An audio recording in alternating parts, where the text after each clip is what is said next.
28th day of the last month of the Chinese lunar calendar. I wish you all a good year of the ox, and that you will all stay healthy. As I said previously, I do hope that this Lunar New Year will be a calm and peaceful one. We're still in the midst of an epidemic. I once again appeal to all Hong Kong people not to let your guard down. In the upcoming holiday, reduce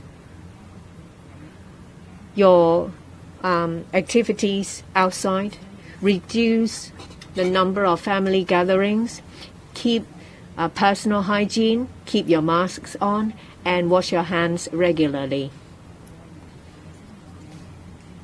After the Chinese New Year holiday, we do hope that Hong Kong will start to get back to normal. I'd also like to add that you should not feel disheartened. But since the latest outbreak that started at the end of November has been over 2 months,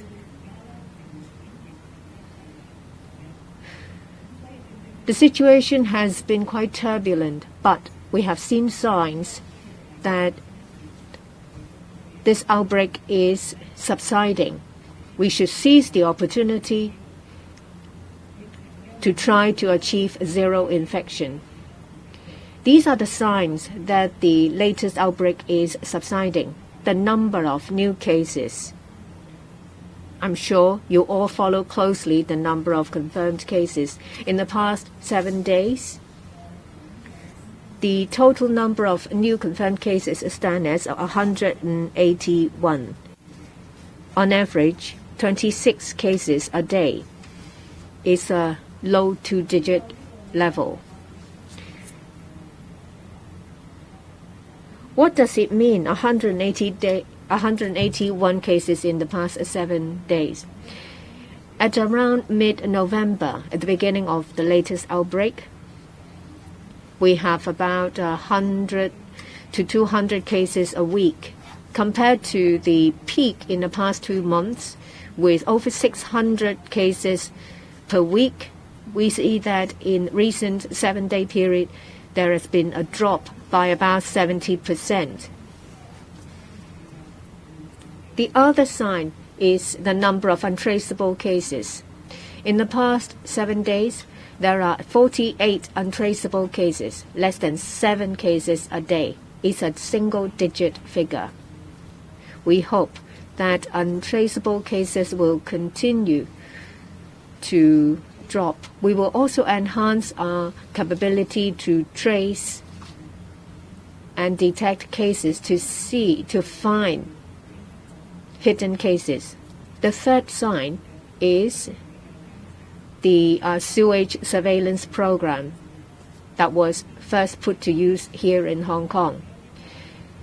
We made use of this surveillance program to identify possible cases from positive results of test of sewage. We have imposed compulsory testing notices, and we have found confirmed cases.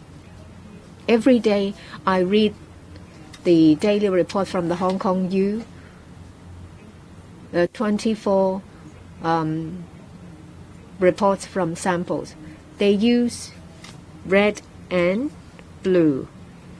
Red denotes a positive result. In recent days, we have seen a lot more blue cases.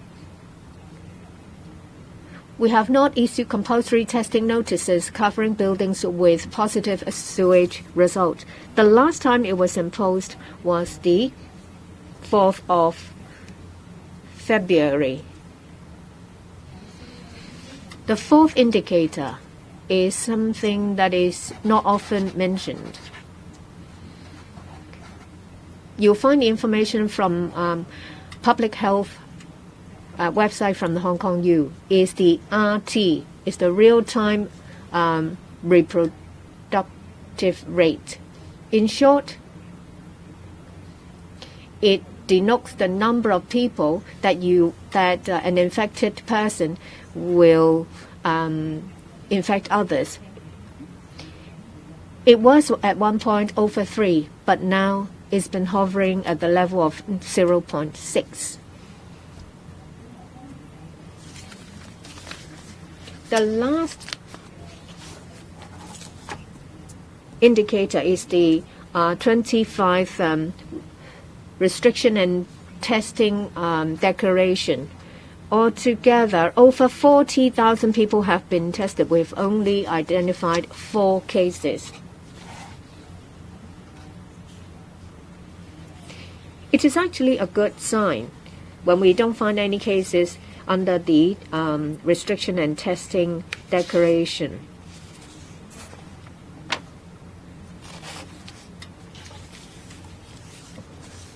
Within a very short time, we can make sure that there are no confirmed cases in a specified area. So from these 5 indicators, we see signs that the situation, the epidemic is subsiding. We hope that it will sustain. I would like to thank a number of parties for their support and cooperation. Of course, the cooperation from the general public is the most important. We need their cooperation under compulsory testing notices, as well as the lockdown.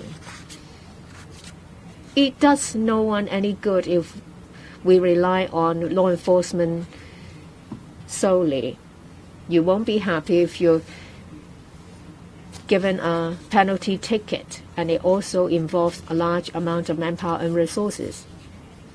Residents living in buildings covered by compulsory testing notices and people who are required to go through testing because of their work should do so. From the first day to the 4th day of the Chinese New Year, the temporary testing centers of the various districts will continue to operate, albeit over a shorter time. So you can still go there to get tested. I'd also like to thank our partners, a number of contractors from the private laboratories that are involved in the testing. They have worked tirelessly to get all their samples tested. I'd also like to thank civil servants. Of the 25 operations, we have mobilized over 11,000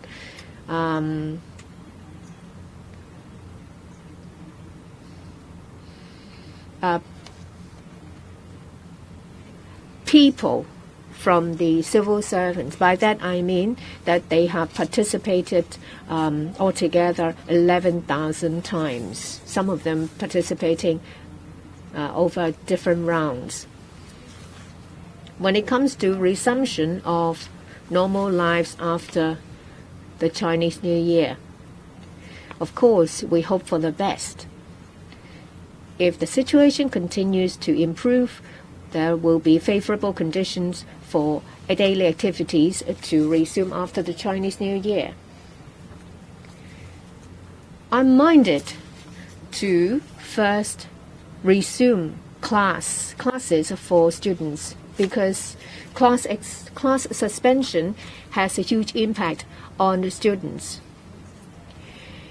Pediatrics and psychiatrists told me personally that classes should resume where it is safe. So after the school Chinese New Year finishes, we will make arrangements for schools to resume classes in an orderly manner. In recent days, the Education Bureau has been talking to principals in schools about safety measures. The second area is establishments that have been made to close for a period of time. Strengthening measures will be put in place, say for example in the form of Leave Home Safe app and other measures to enable them to reopen. We actively consider the views of these premises. We have recently opened outdoor sports venues. During the Chinese New Year, if you would like to just get out, catch a breath of fresh air, go to these outdoor sports venues, but avoid crowds. I'll take questions now. And please put up your hand and state the media organization you represent and speak through the microphone. The reporter on to your right. Now news.